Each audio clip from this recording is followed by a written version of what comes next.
음악과 오디오를 즐기는 가이드 샘튜브 우승렬입니다. 이 와사다 제가 다음 편 또 이어질 줄 알았는데 오늘은 스피커 편입니다. 보컬의 마에스트로 유토피아 에보. 오늘은 이 제품 또 할인 행사 얘기와 함께 이 제품은 또 어떤 제품인가? 뭐 전에 리뷰도 다루고 했었지만 이 제가 종종 얘기하지만 할인 행사를 하면서 그룹이 좀 달라져요. 원래 가격이었을 때 이거에 관심을 보이는 그룹하고 그 보시는 분들과 가격이 반으로 나눠지면 그룹이 완전히 달라집니다. 약간은 원래 있던 그룹보다는 새로 시야에 뭐가 들어왔다 라고 보시는 분들이 더 많아지는 그런 결과가 있기 때문에 조금 이 제품을 설명하는 그런 저희도 시각을 좀 달리 설명을 드리기도 하고 이 제품의 핵심이 뭔지도 다시 한번 알려드리고 이런 자리를 마련하는 이유가 그렇습니다. 오늘 이정석 선생님 모셨고요. 어서 오십시오. 네, 반갑습니다. 네. 예. 우리 오쌤은 복싱 보시나요? 요새 복싱을 뭐 파케어 정도나 보지 예. 잘 모르죠. 저는 이제 지금도 많이 봅니다. 네. 이렇게 요 세 친구가 한 자리에 있는 거 보니까 제일 끝이 벤턴급, 디아블로 유토피아가 그렇죠. 이게 이제 스칼라 유토피아, 한 라이트급 정도. 그다음에 여기 미드급. 그다음에 스텔라는 헤비급이고, 그다음에 그란데는 이제 뭐 슈퍼 헤비급 정도. 그러니까 헤비급과 슈퍼 헤비급은 뭐 우리의 이제 그 넘어갔죠. 그러니까 미들급까지가 어떻게 보면 우리 이제 시야에 들어있는 제품이라고 보여지는데 다 챔피언들이라고 봐요. 저쪽 끝에는 이노우에, 그 다음에 이쪽은 이제 저본타 데이비스, 이쪽은 알바레즈나 비볼, 이 정도 이렇게 보여지는데 사실 저는 마에스트로를 알고만 있었지 이번에 처음 접했거든요. 그래서 이 스칼라에서 갑자기 스텔라로 뛰니까 미들급이 없었나 저는 한번 생각을 했습니다. 근데 이번에 보니까 여기에 미드급, 딱 우리나라 가정에서는 대형기로서 쓸 수 있는 가장 최적화된 모델이다.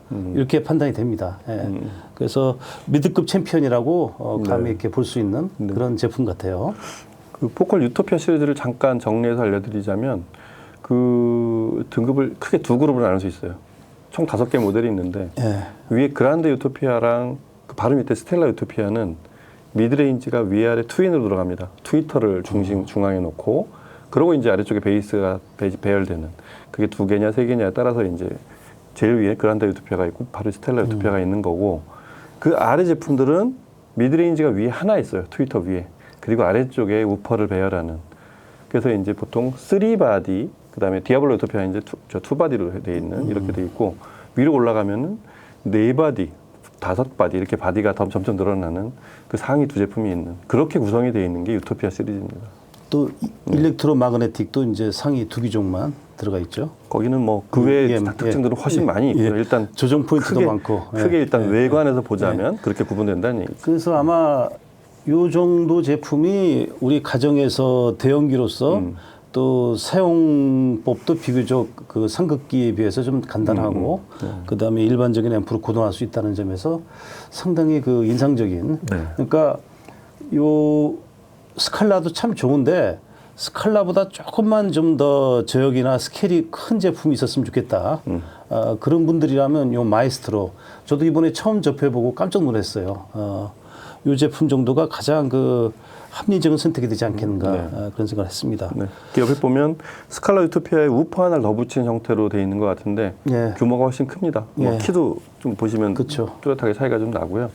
공간이 좀 다르다고 보시면 될 것 같아요. 스칼라 유토피아가 대여섯 평 되는 평균 거실에서 쓰기에 혹은 그보다 작은 공간에 쓰기에 적당한 스피커라고 한다면 마에스트로 유토피아는 꽤 큰 공간에서 쓰기 시작하는 그런 여기서 좀 점프를 좀 하는 스칼라에서 그런 등급의 제품이라고 보시면 될 것 같아요.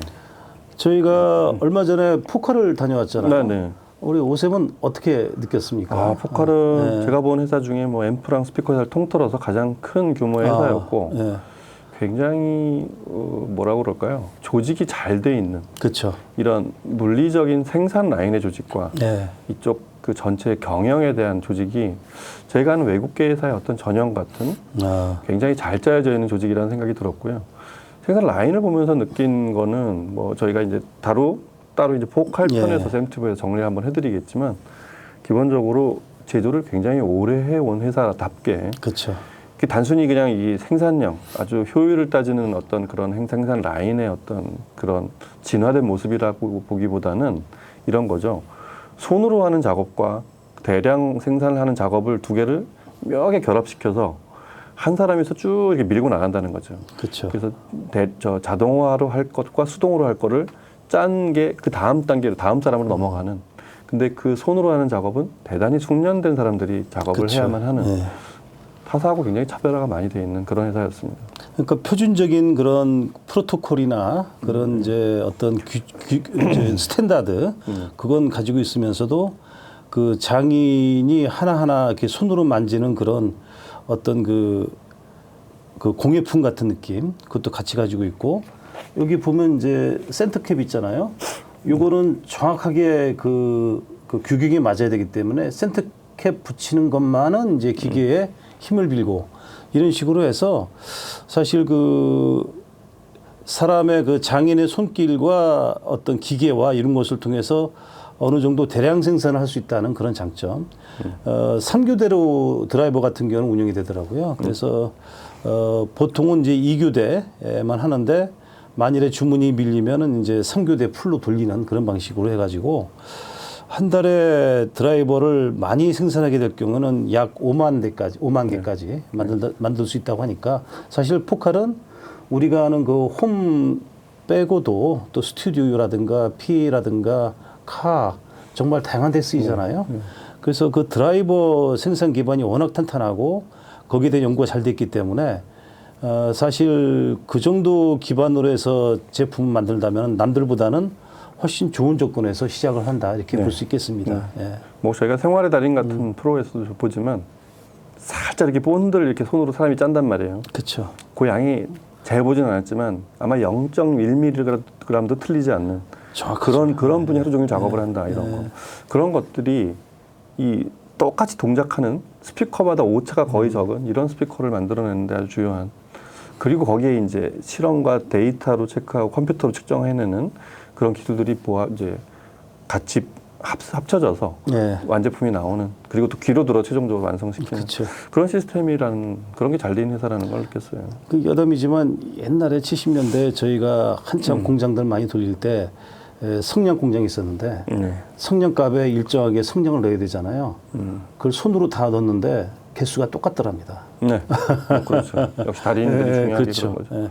그런 이제 그 손을 가진 분들이 많이 있어가지고 역시 오랜 그 내공을 지닌 회사구나 그렇게 느꼈죠. 그리고 이 유토피아 라인업만큼은 별도로 관리합니다. 예. 다른 라인업이 따로 돼 있어서 약간 좀 엄숙함이 느껴질 정도로. 그렇죠. 하여튼 그런 것들 나중에 한번 영상에서 한번 또 확인해드릴게요. 자, 그럼 마이스트로 유토피아가 어떤 소리를 내는지 음악을 먼저 들어보고 얘기를 이어가도록 하겠습니다. 음악 들어보시죠.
Breaking my heart when you decide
네, 저희가 지난 시간에 이 똑같은 앰프 텔로스 440과 저 미메시스 37S로 그 스칼라 유토피아로 들어봤단 말이에요. 그래서 앰프는 고정시키고 저희가 좀 스칼라 유토피아하고 이 마에스트로 유토피아도 좀 차이를 좀 쉽게 느끼실 수 있도록 하기 위해서 그대로 마에스트로 유토피아로 스피커만 바꿔 들어보셔서 감이 좀 오실 것 같아요. 같은 곡을 들어본 건 아니지만 대략 스케일이 다르고 스케일만 다른 게 아니라 이 파워 핸들링이라는 것도 좀 다르고 그쵸. 배역도 좀 다르다는 걸 아마 영상에서 좀 느끼실 수 있지 않았을까 싶습니다. 어떠셨어요? 좀 그 스칼라 유토피아는 저기 예. 많이 들으셨겠지만 마에스트로 처음이라고 그러셨잖아요. 예. 네, 많이 다르죠. 뭐랄까 스텔라 같은 경우에는 이제 스피드가 스칼라? 발군이, 예, 스칼라 스칼라 같은 경우에는 이제 스피드가 발군이잖아요. 네. 요거는 스포츠카와 어떤 세단의 그 장점을 융합했다고 그럴까. 그러니까 중함도 있으면서도 네. 그러면서도 또 스피드하고 그러니까 두 가지를 겸비한 모델이다 이렇게 판단이 됩니다. 네.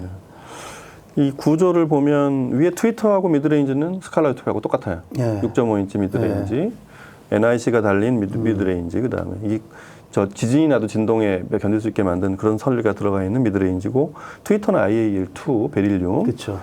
그리고 밑에 우퍼가 사이즈랑 개수가 다르죠. 예. 네, 이런 구조로 되어 있습니다. 일단 이게 이제 전체적으로 주파수 담당 대역을 보면은 네. 고역은 이제 40kHz까지 네. 가고 저역은 이제 25Hz까지 가니까 거의 풀 레인지 사이즈의 네, 풀 레인지라고 스피커를 해야 봐야 되겠죠. 네.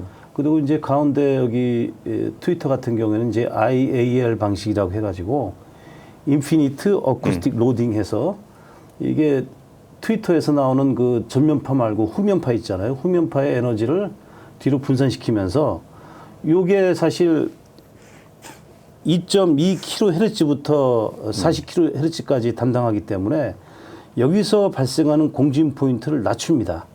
538Hz로.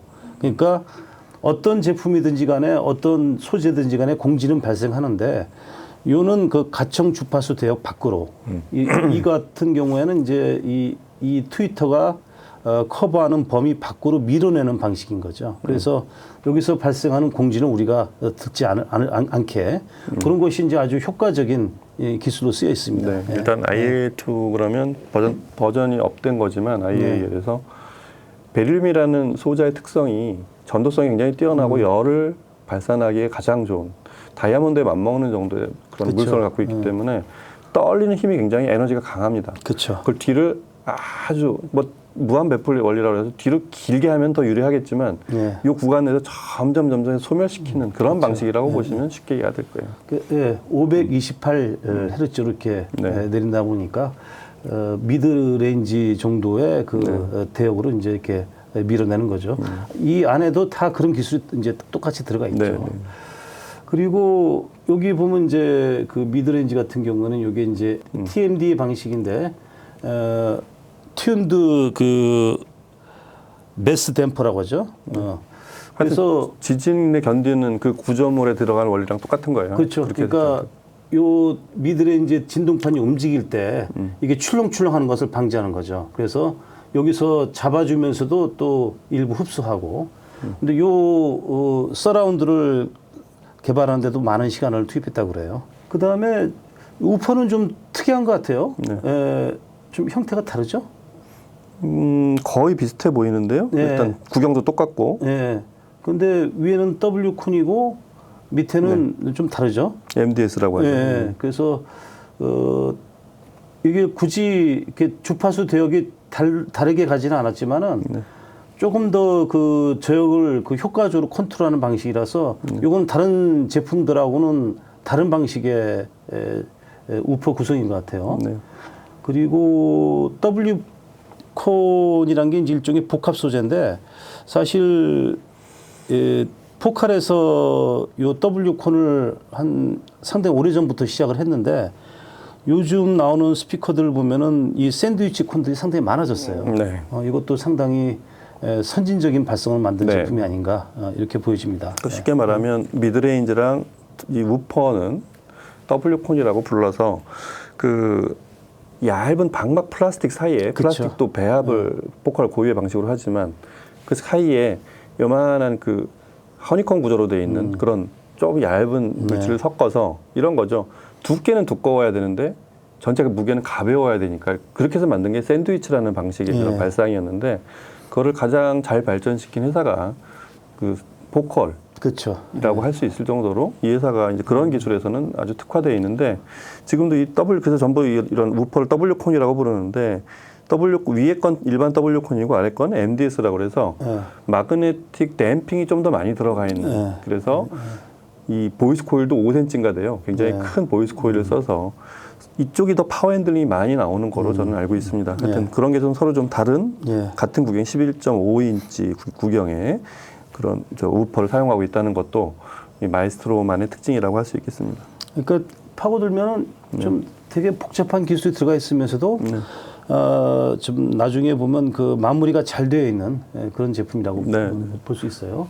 그리고 뭐 공장에서도 봤지만 이게 파워 플라워라고 그래가지고 자석을 6개를 이렇게 뒤에 하나를 이렇게 붙이지 않고 6개 작은 자석을 쭉 원주를 붙이는 이유가 가운데를 뚫어서 유닛이 정상적으로 동작을 하면서 뒤로 에너지를 발산시키면서 소멸시키는데 좀 더 유리한 구조로 만든 그런 것도 미드레인지 같은데 항상 들어가 있습니다. 파워플로어라고 하는 자석이고. 그 자력의 그 흐름이나 그 컨트롤을 아주 그 정교하게 다시 디자인한 거죠. 그게 오늘 개발해보니 이런 게 맞겠다 해서 어느 날 툭 개발해내는 이런 게 아니라 계속 조금씩 한 달에 한 번, 1년에 한 번, 10년에 한 번 이렇게 진화해오면서 만든 최적의 형태로 만들어온 게 오래된 회사가 갖는 장점 중에 하나라고 할 수 있겠습니다. 여담이지만 그 저 기술진한테 유토피아 다음 버전 언제 나오냐 했더니 웃으면서 우린 계속 축축하고 있다. 때가 되면 나온다. 그렇죠. 만들어 놓고 있다가 의미가 있을 때 그 다음 걸 풀어낸다고 이제 이렇게 할 정도로 지금은 이제 계속 쌓는 중이죠. 그렇죠. 언제나 제품이 쌓여 있는 거고. 그리고 뒤쪽에 보면 이제 아까 말씀하셨듯이 스텔라 유토피아랑 그랜드 유토피아는 뒤에 박스 안에서 좀 더 복잡하게 크로스오버하고 저역, 중역, 고역을 감쇄하거나 늘리는 그런 필터들이 들어있는데 이 제품은 스칼라 유토피아도 그렇지만 뒤쪽에 세 구간을 필터를 뒤에 이렇게 스위칭을 해서 조절할 수 있게 돼 있는 것도 그래서 공간이나 본인의 취향에 따라서 대역을 본인이 조정을 해서 쓸 수 있다는 것도 이 제품의 특징이라고 할 수 있겠습니다. 그렇죠. 너무 복잡하게 이렇게 조정하게 하지 않고 플러스 마이너스 1, 제로 이렇게 세 포인트죠. 그러니까 이 조합은 뭐 어지간한 분들은 다 이렇게 집에서 쉽게 차이를 느낄 수 있게끔 이렇게 제공했습니다. 그리고 뭐 많이 알려져 있지만 이제 감마 스트럭처라고 그래가지고 이 전체 배풀이나 뒤에 있는 중요한 가장 공진이 많은 부분들은 최대 두께 6cm까지 되어 있는 굉장히 두터운 나무를 써서 제작한다는 것도 참고로 알려드리고요. 네, 그리고 아래쪽에 이게 저 F1 자동차 쫙 그렇게 보통 벤틸레이션이라고도 하고 하여튼 그런 그 공기 흐름을 만드는 것도 그런 데서 원리를 많이 응용을 해서 아래쪽에 이 리플렉션 홀이 굉장히 크다는 것도 이 정도 급의 제품에서 위로 가면 더 커지죠. 그런 것들도 마련이 되어 있는 구조라는 거. 그렇죠. 이렇게 베이스 리플렉스 방식으로 어쨌든 설계를 하게 되면 네. 덕트의 설계가 되게 관건이거든요. 네. 거기서 그 설계가 잘못되면은 이제 그 음이 혼탁해지는 그런 원인이 되는데 그런 면에서 여기서는 또 포컬만의 방식으로 이렇게 해결하고 있습니다. 홀이 일단 크다는 것도 일단, 그렇죠. 일단 특징이고요.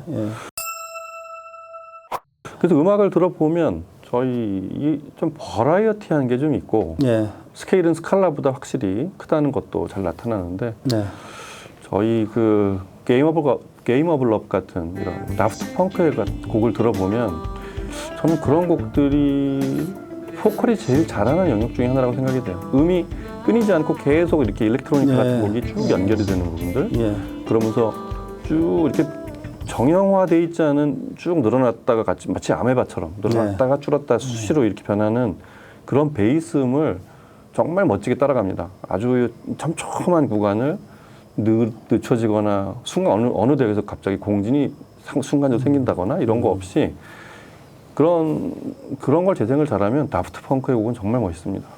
매끈하게 어디가 매끈한 표면을 이렇게 뻐덕거리면서 움직이면서 생기는 그런 베이스음 아주 멋있어요. 그거 하나만으로도 이런 스텔라 유토피아급의 소리를 듣는 큰 재미가 있습니다. 아마 제가 보기에 데프트 펑크 같은 곡을 그렇게 맛깔나게 재생하는 스피커는 그렇게 많지 않을 것 같아요. 네, 쉽지 않죠. 일단 작으면 저음이 안 나와서 단정하지만 스케일이 없고 스피커가 커지면 부스팅이 생겨가지고 문제가 좀 생기고. 그또 전자악기만의 어떤 차갑거나 그 기계적인 소리도 극복을 해야 되고 되게 어려운 그 소프트인데.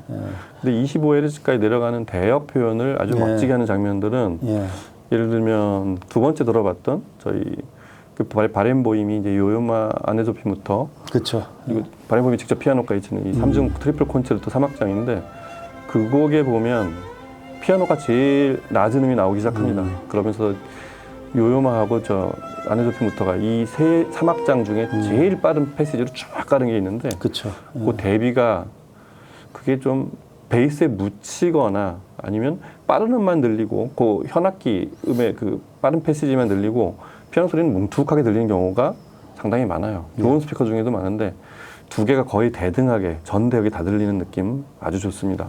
이런 소리를 듣기 위해서 이 스피커를 쓰는 이유 중에 하나가 이런 음을 난 처음 듣는 곡인데 이 곡이 뭐야 라고 물을 정도로 굉장히 이런 클래식을 굉장히 멋지게 들려주는 그런 장면이었습니다. 그 상당히 그 첨단 기제를 이용해서 그 정말 그 아주 세밀한 부분까지 다 잡아내는 녹음이고 그런데 그것이 그 정보량의 홍수에 그치지 않고 정리정돈이 잘 돼 있으면서 특히 바이올린 같은 음은 그 역시 그 베릴륨 트위터가 아주 잘하는 또 악기 중에 하나죠. 아주 그 소피무토의 어떤 그 약간 비올라 느낌의 그런 이제 독특한 음색 같은 것이 아주 매력적으로 나오는 부분. 이것은 저는 아주 인상적으로 들었습니다. 그런가 하면 율루쿠투미 오스카 피터슨 트리오 이게 그렇게 한 지금 70년이 다 돼가는 녹음임에도 불구하고 그렇게 찰랑거리는 그런 음들 처음에 시작할 때 차인벨 같은 소리 그러면서 베이스가 육중하게 나오는 느낌 그러니까 양쪽 그 높은 음하고 낮은 대역 요 두 개가 섞이는 이런 대표적인 재즈곡들 재즈 클래식도 굉장히 뭐라 그럴까요? 선명하다고 할까요? 마치 얼마 전에 녹음한 그냥 화이트 노이즈는 어딘가 좀 있어 보이지만 얼마 전에 녹음한 녹음들하고 이렇게 손색이 없을 정도로 그런 오골드 녹음을 듣는 재미도 큰 게 바로 이런 스피커. 그 처음에는 이제 잔잔하게 시작했다가 점차 이제 뜨거워지면서 나중에 그 절정 이럴 때 아주 화끈하게 그냥 밀어붙이잖아요. 그런 이제 스토리도 잘 전개가 되고 아주 그 특히 베이스 라인 같은 경우에는 명료하게 라인을 가지고 이제 움직이고 있는데 그런 부분도 역시 이런 이제 현대 스피커가 가지고 있는 장점이 아닐까 이렇게 봅니다. 저희가 예전에 듣던 이런 곡을 듣던 이런 율루쿠투미 같은 곡을 예전에 듣던 장롱만한 스피커들이 있어요. 그렇죠. 이야 저음 좋다 이러고 듣는데 그런 스피커 대역이 50Hz, 40Hz 밑으로 내려가지 않습니다. 그렇죠. 예. 다만 이 포만감과 부스팅으로 듣던 거였어요. 그렇죠. 근데 실제 소리는 이렇게 나야 된다는 거를 더 낮은 대역까지 내려가면서 들려주는 게 네. 바로 이런 야, 이 스피커에서 그런 소리가 나 어투비반에서 느껴지지 않을 정도로 사실 그런 소리를 재현하는데 목표가 있는 게 보컬의 대연기들이라고 보시면 될 것 같아요. 그래서 마이스트로보다 이제 한 단계 올라가면 또 엄청난 소리들 나오기 시작하지만 스텔라 유토피아는 좀 더 다른 세계지만 근데 공간 문제 여러 가지. 예. 네, 뭐 그건- 공간과 이제 예. 시스템 조합 이런 예. 것들이 좀 필요하지만 예. 이 마이스트로 유토피아도 공간이 지금 이 공간이 한 10평, 12평 정도 되는데 예. 예. 이 공간 정도가 돼야 소리가 그래도 들을 만한 정도. 그것도 거리도 한 3m 정도 떨어뜨려야 됩니다. 그래서 그런 것들이 맞춰줘야 되는 그러면 이렇게 멋진 소리를 들을 수 있다는 거, 장르도 굉장히 넓다는 거 그런 걸 한번 같이 좀 확인해 봤습니다. 예. 네. 자, 오늘도 그래서 이 스피커도 가격이 원래 출시 가격이 한 7천만 원이 넘습니다. 예. 그 이제 반값에 파신다는 거죠. 아. 반값 맞아요? 저 아직 가격은 확인 못했는데 예. 보십시오, 한번 얼마에 팔고 계시는지. 야, 정말 그러니까 이런 거죠. 다시 한번 서두했던 얘기를 다시 해드리자면 7천만 원짜리 스피커를 반값에 팔라는 걸 보고 놀래라는 게 아니라 3천만 원대 스피커에서 이런 소리가 난다는 거, 3, 4천만 그쵸. 원대에서 예. 그걸 보면 놀라실 게 사실은 그 부분을 보고 놀라시라는 얘기를 알려드리려고 이 영상을 촬영하고 있습니다.